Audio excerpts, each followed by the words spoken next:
Hello.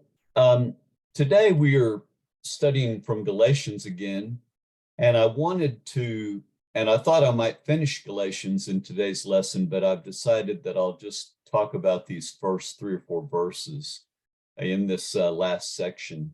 And so I won't finish Galatians until, God willing, next week. But we want to begin by studying Galatians chapter 6 this week and next week, verses 11 through 18. And we have entitled our sermon today, Boasting Aloud, because actually we're going to talk about the kind of boasting that is allowed next week. But this week we're going to talk about boasting that's not allowed, it's disallowed. And so we'll just look at these verses today, verses 11 through 13. And in this, Paul starts this section off by saying, see what large letters I use as I write to you with my own hand. And so Paul, you might say, takes the pen from his secretary. It was quite common in that day and time when someone was writing a letter to dictate it to a secretary. And Paul seems to be taking the pen from his secretary at this time and finishing this letter in his own handwriting. And what he does in this last section, verses 11 through 18, that we hope to finish up on next week, he uses this to underscore his conclusion, to drive home what his central message is in this letter to them and also to us.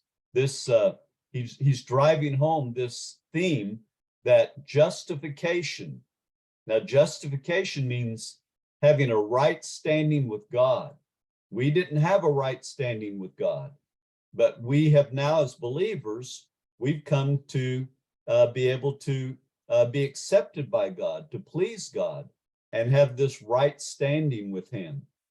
And he has pointed out in this letter and emphasized that it is by grace alone.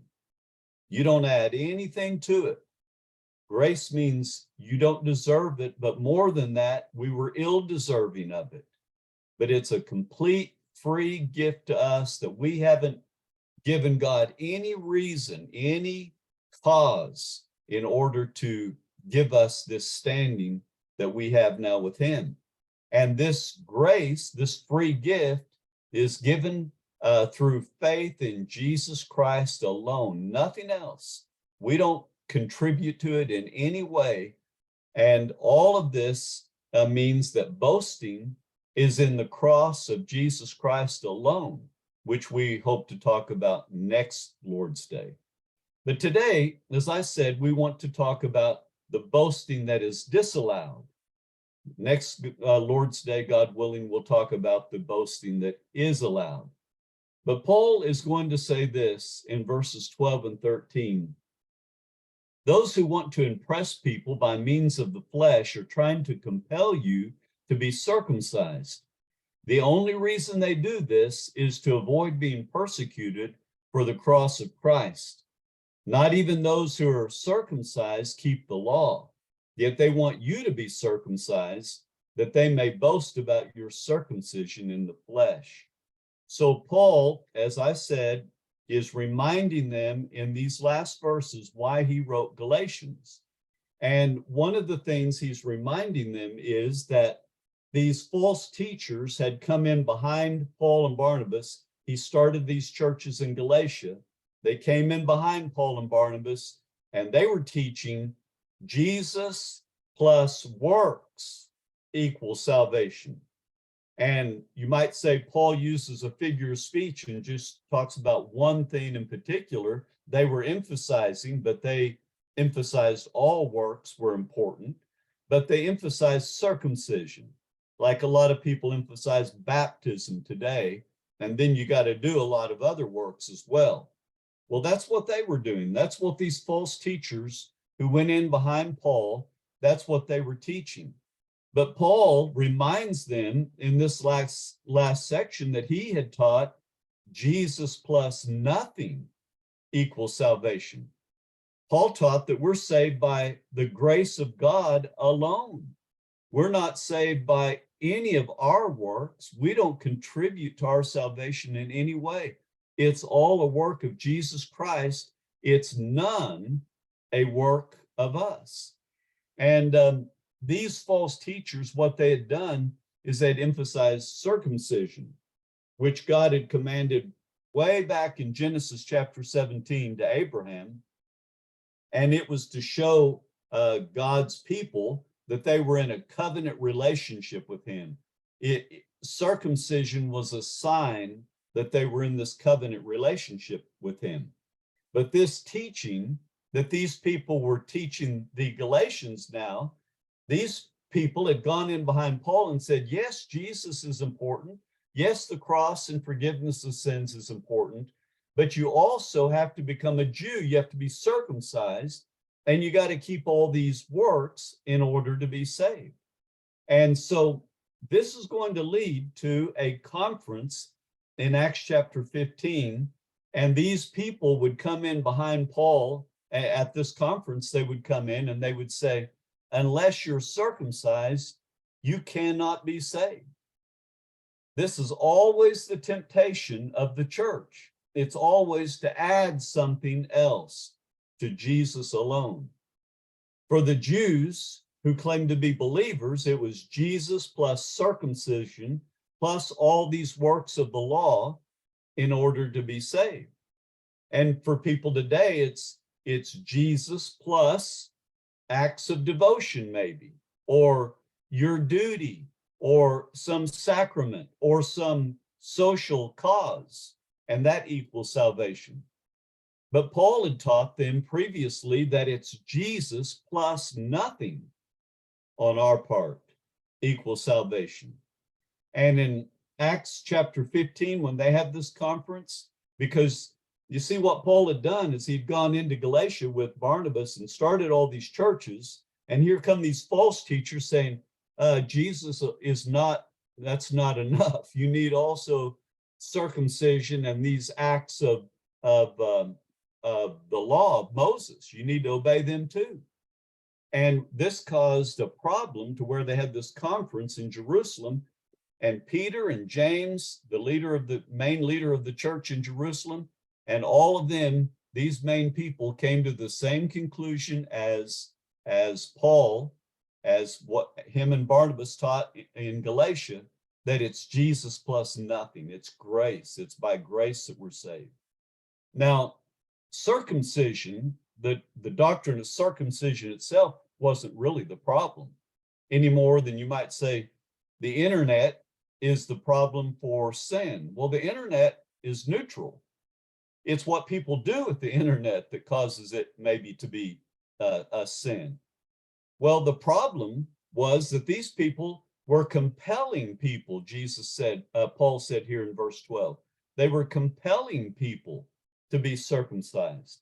In other words, they're saying it was necessary, you must be, as in Acts 15 verse 1 there, you must do these things if you want to be saved. It wasn't that it's wrong to be circumcised. It's wrong to say that's necessary for salvation. It's Jesus plus what you do in order to be saved. So the question, people would ask Paul is, well, why were these people emphasizing circumcision, Paul?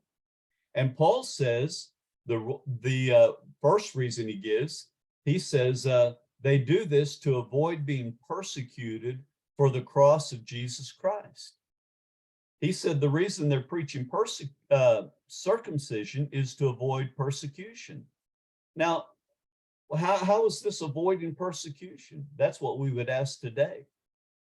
Well, the first church started and in Jerusalem, and all the people who accepted the good news about Jesus were Jews in the beginning. And so the persecution came from Jews in the beginning. You read Acts chapter 7, they stoned Stephen to death. In Acts chapter 9, you'll read of where Saul, before he became known to us as Paul, in the New Testament, he was called Saul. But he was going around killing believers. And so you see, that's an example. The persecution was coming from Jews, mainly in the beginning. And one way that someone could accept Christ as a Jew and not be circumcised and not be persecuted as a Jew was just not to accept Gentiles. The Jews had nothing to do with Gentiles. But if a Gentile would be circumcised, if a Gentile would become a Jew, then of course, Jewish, quote, Christians wouldn't be persecuted by other Jews. They'd just see it as another group of Jews that had their own, beliefs. It was just another branch of Judaism. The Jews didn't have a problem with non-Jews becoming a Jew. But Paul said to do this was to change the terms of salvation altogether in chapter 1. He said, you don't have good news at all. If you add anything to faith in Jesus Christ alone for salvation, you have nullified the good news message about Jesus altogether. It's like adding air to a vacuum. Once you add air to a vacuum, you don't have a vacuum. It's either a vacuum or it's not a vacuum. It's not a air enhanced vacuum. You're either pregnant, a woman is, or she's not pregnant. You can't say she's kind of pregnant. She's either is or she's not. It's either by grace alone or it's by works, but you can't add both. Paul said in Romans chapter 11, verse 6, he said, if it's by grace, it's not by works. Because if it was by works, it would no longer be grace. You can't add works to grace and still have grace. And that's what Paul started off saying in this letter in chapter 1. He said what they're preaching is no gospel at all. All of a sudden, you've nullified it at all. Paul said in the previous chapter, this last chapter, he said, if you try to add works, make it Jesus plus works, he said, Christ is of no benefit at all. And I maintain to you that if Christ is of no benefit to you, you are not saved. He said in verse 4, he said, you're alienated from Christ. I maintain to you that if you are alienated from Christ, you cannot be saved. You see, Paul would say, if you try to add works, then you're obligated, he said in chapter 3, verse 10, to obey the whole law. You got to keep everything. First is anyone who doesn't continually do everything that is written in the law. You better do everything perfectly. Once you add works being necessary to salvation, you better add all of them. And you better keep all of them perfectly, or you're under a curse. You're alienated from Christ. Paul would also say, you are fallen from grace. So you have to be, the only way you're going to be saved is by grace. If you're fallen from grace, you're not saved. He would say in verse 7 of chapter 5, he would say that you're not obeying the truth. Well, guess what? You have to obey the truth to be saved. And the truth is that you have to put your faith in Jesus alone for your salvation, not your works, not your obedience. Now, Paul would say in chapter 1, he said, you have deserted. If you add anything to the gospel as a requirement for salvation, you have deserted him, that is Christ, who called you by his grace. And he says, if anybody preaches this, he says in chapter 1, verses 8 and 9, he said, if anybody preaches another gospel, that you're saved by anything other than grace alone, he says, let him be condemned to hell. That's very strong language, isn't it?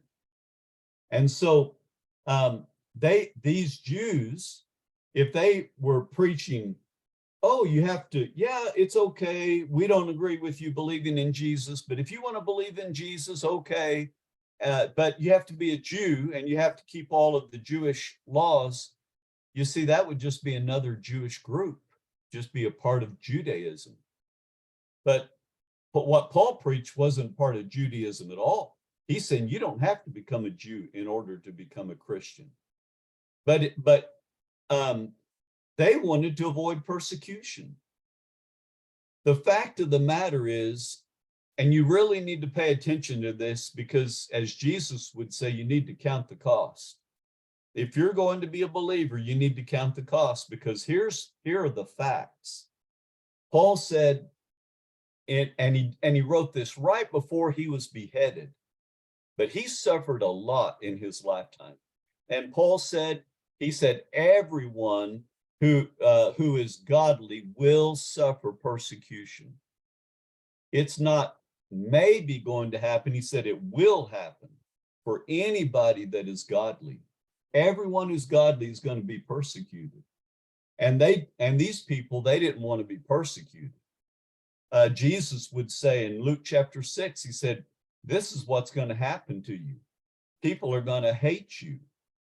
People are going to disenfranchise themselves from you. People are going to say all kinds of evil against you falsely for his name's sake. That's what's going to happen. And so you better count the cost, because it will happen. But these people didn't want to be persecuted. They wanted to avoid it. In Revelation chapter 21 and verse 8, we're told that these people are going to go into eternal hell. Murderers, adulterers, all liars. These people are going to hell for eternity. And there's other things mentioned there, but you know something else that's mentioned? Don't overlook this. Cowards. Cowards are going to hell for eternity. And so they're going to be going to hell right along with people who are murderers, adulterers. They're cowards. These people were avoiding being persecuted. They wanted to preach a gospel that, you know, the Jews wouldn't lose their friendship with their families, perhaps, or lose their businesses. These are terrible things, you know, and they wouldn't be persecuted in these ways, maybe even lose their lives if they just told people, hey, you got to become a Jew. And yeah, believe in Jesus, that's good, like Paul said and Barnabas, but you also, it's not enough. You have to become a Jew. You have to do all these things too. And Paul pointed out in this letter, no, it's Jesus plus nothing equals a right standing with God. Now, why does the true gospel, this true message, good news message about Jesus, elicit so much persecution? Have you ever wondered that? Why do people persecute believers? Well, there's several reasons why we cause people to hate us. Number one, it's insulting to people. It's insulting to tell people that you're too weak. You are too sinful to do anything to contribute to your own salvation.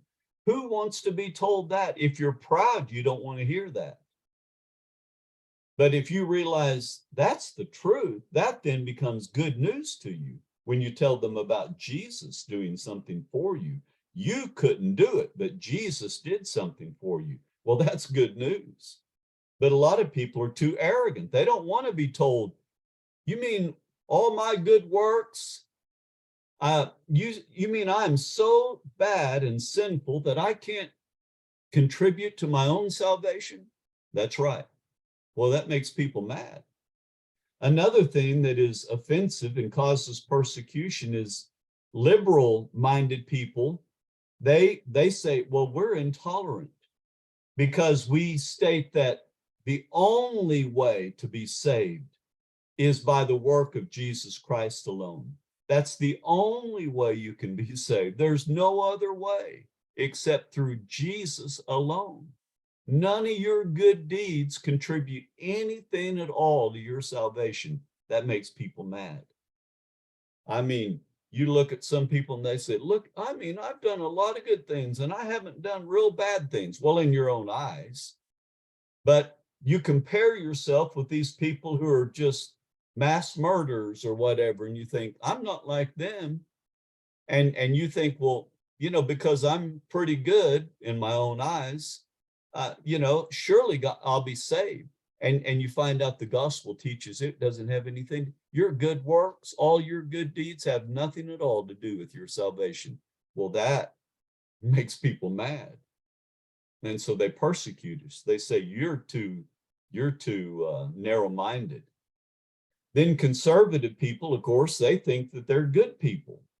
And when you tell them, well, you're just in as much trouble as bad people, well, they don't like that. When you tell people you can put all of your bad deeds in a pile and all of your good deeds can go in the same pile, and none of your good deeds or your bad deeds contributes at all to your salvation, that makes people mad because they want to differentiate the way, of course, they define good and bad.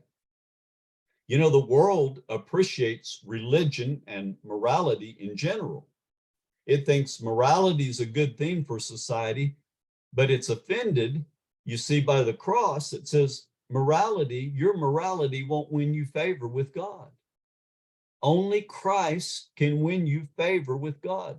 You have to put your faith in the life and the work of Jesus Christ alone to win favor with God. You see, when the good news message about Jesus Christ is truly understood, it's either the greatest news that you've ever heard in your life, or it's the most repugnant thing that you've ever heard in your life. There's no middle ground if you really understand the good news message to the world. It's either the greatest thing ever, or it's the worst thing, most hateful thing to you ever. And so what happened? Well, these people who came in behind Paul and preached a false gospel that you have to add to Jesus in order to be saved, they boasted, but they boasted in a bad way. This is disallowed boasting. We're going to talk about boasting. There's some kind of boasting that believers can do. Paul said in next week's sermon, God willing, he boasted in the cross. And that's the only thing he boasted about. But these people wanted to boast as well, didn't they? He said they want you to be circumcised so they may boast about your circumcision in the flesh. Now, what does boasting mean? Well, in English, boasting basically has to do with bragging. But really, this word, it encapsulates much more than just bragging. To boast is to trust in something. It's to rejoice in something. It's to live for something. It's what you live for. It's what you trust in. It's what you rejoice in. It's what you glory in. It's what consumes your attention. It takes all your time and energy. It's what you obsess about. That's one really good word for this word boasting. It's what you obsess about. You obsess what you trust in. You obsess about what you glory in. You obsess what you rejoice in, what you live for. Those are things you're obsessing about. David one time, he wasn't king at the time. He was just Saul was the king, but he had been ordained to be the next king, and Saul wanted to kill him. King Saul wanted to kill him, but David was really well liked, and so he had promised that if somebody had performed some great military feat, that they could marry his daughter, King Saul's daughter, the king's daughter. Well, David had performed that military feat, and so they said, then he added something to it. He said, well, you got to go out and kill so many people of the enemy for me, because he was hoping David would get killed, trying to kill that many people. Well, David went out and killed twice that many people.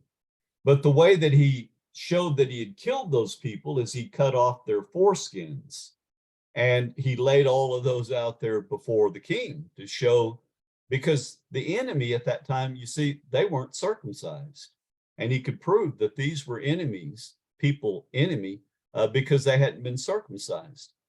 Well, Paul says these false brothers that come in and they try to add works, and in this particular case, circumcision for salvation, and then the works of the law of Moses, they like to obsess, he said, about how many people have been circumcised, kind of like David, how many foreskins that they could provide in their reports back to their fellow Jews. And Paul says it's all for show. It's all for appearances to try to look good. You know, religion obsesses over appearances. Religion obsesses over externals. They like to talk about attendance, how many people are attending, or how right they do their worship, or they like to obsess over how many baptisms. That would be like circumcisions, these foreskins, how many converts they have. But true religion obsesses not over outward appearances, but over the inward work of the Holy Spirit. Let me tell you something. It's not our work. It's the Holy Spirit who works inside to create a new person from the inside. It's a new creation altogether. God created the world just by speaking it into existence out of nothing. And Paul tells us that the gospel is God's same power to create a new heart, a new creation on the inside out of nothing. Not something we do, that we couldn't do that. It's a new creation. It's the work of the Holy Spirit. False religion is outward. It's merely external. It's something that you do to your body. It relies on your self-actions, because then on, you see, not after that, after you, let's say, are circumcised or baptized, you still have to keep the law of Moses, or you still have to keep all these other laws. In fact, that in this conference in Acts chapter 15 that happened in Jerusalem because of Paul's work here in Galatia and this letter right here, they had this conference in Jerusalem, and those people were not only saying you have to be circumcised to be saved, they also said, and in order, and you have to order them to keep all the law of Moses. And that's the way people are today. It's you have to be baptized, and it doesn't stop there. You got to just keep obeying. And Paul's been saying throughout this letter, if you're going to emphasize salvation by what you do, then you better keep all the commands, not just circumcision, not just baptism. You better keep everything. And Paul says they want to boast, they want to obsess over your circumcision, but that's boasting that's disallowed. That's boasting that's empty. You must keep the whole law. If you're going to be saved that way, Paul said in chapter 3, verse 10 of this book, he said, you better keep everything. And he says it again in chapter 5. But here's what he says. Look at this. He says, not even those who are circumcised keep the law. People who obsess in religious works, they don't even keep the law themselves. This is true of all works-based religions. By works-based, I mean they believe works have to be done in order for you to be saved. You have to do some works in order to be saved. And so they don't keep these rules themselves. There is no religion that relies upon your works in order to be saved, being their religion or whatever, but you have to do these works of God or traditions of men, doesn't matter. They don't do them themselves. Any religion, you look at any religion out there, and I'm telling you, none of them do them themselves. Paul said, not even those people who are circumcised themselves and are preaching for you to be circumcised, he said, they don't even keep the law. And I'm telling you, there's not a single religion out there that demands that you do something and you have to do that also in order to be saved. They don't keep God's law perfectly either, but they'll tell you to. And you know what the word for that is, don't you? Hypocrisy. It's to be a hypocrite. A hypocrite is someone who acts like something that they're not. And that's all works-based religions are. They're just act religions. You act religious around other religious people who are not perfectly religious themselves, but are acting like they're also perfectly keeping these religious acts. It's a form of lying, because what you're actually doing when you think you can be saved by your own works is you're living a lie. You're lying. Let me tell you something. People who believe that you're saved by what you do, these people never, you see, I've underlined it, highlighted it, I put it in italics because I want you to see that they never, people who say you've got to do these things in order to be saved, they never practice what they preach, never. They don't even, like Paul says here, they don't even keep the rules that they make themselves. But being a true believer, saved by the grace of God alone, based upon his work for us, not our work for him, it does away with this kind of boasting or this kind of obsession. Here's what Paul would say: where then is boasting? This bad boasting. He said it's excluded. Because of what law? The law that requires works? No, because the law that requires faith. For we maintain that a person is justified, he's made right with God, he has a right standing with God by faith, apart from the works of the law. That kind of boasting is excluded, it's disallowed. So that's where we will stop today, talking about this conclusion. Paul it's his final warning to these Galatians, you might say. It's concluding what he's been writing to them about in these 6 chapters. And next week, God willing, we will again attempt to finish our study of the book of Galatians. May God bless you.